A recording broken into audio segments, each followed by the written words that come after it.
ஒருவேளை அந்த வீடுல இந்த மாதிரி கல்யாணம் நடந்தா கூட துர்கா கட்டணம் என்கிட்ட சொல்லிட்டு பாத்துவாங்க.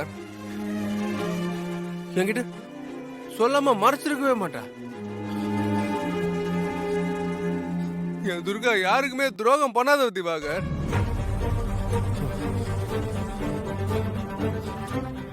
நான் இதை அவகிட்ட பல முறை சொல்லியிருக்கேன். ஏன் இன்னைக்கு மேடையில கூட அதான பேசுனேன். என் துர்கா மத்தவங்க மாதிரிலாம் இல்ல. எனக்காகவும் தேவிமாக்காகவும் குடும்பத்துக்காகவும் அவனோட உயிரை பத்தி கூட கவலைப்படாம எதையும் துணிஞ்சு செஞ்சவ செய்யறவ. தன்னை பத்தியோ தன்னோட உயிரை பத்தியோ அவ என்னைக்குமே கவலைப்படதே கிடையாது திவாகர். சொல், அப்படிப்பட்டவ எனக்கு போய் இந்த மாதிரி துரோகம் செய்வாளா?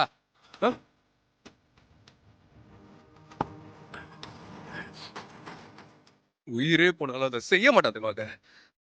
ஆமா பாஸ், கண்டிப்பா செய்ய மாட்டாங்க. கரெக்ட் தான் திவாகர். ஆனா அந்த வீடியோ எப்படி, அதான் எனக்கு ஒண்ணுமே புரியல. அதான் பாஸ், எனக்கும் ரொம்ப குழப்பமா இருக்கு.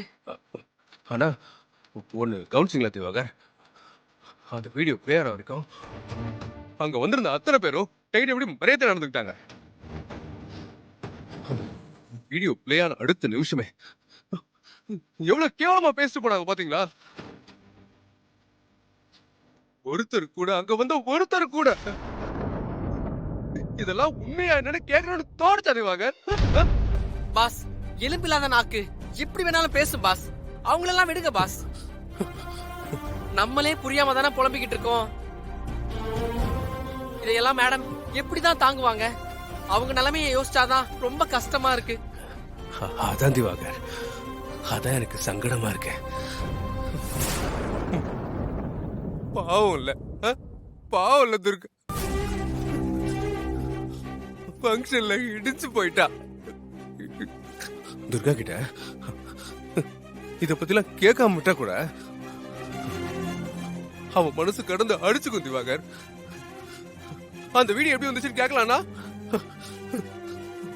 நானும் அவளை சந்தேகப்படுற நினைச்சு அவன் மனசு உடைஞ்சிரும் திவாகர். அதான் எனக்கு பயமா இருக்கு. நீங்க சொல்றது கரெக்ட் தான் பாஸ்.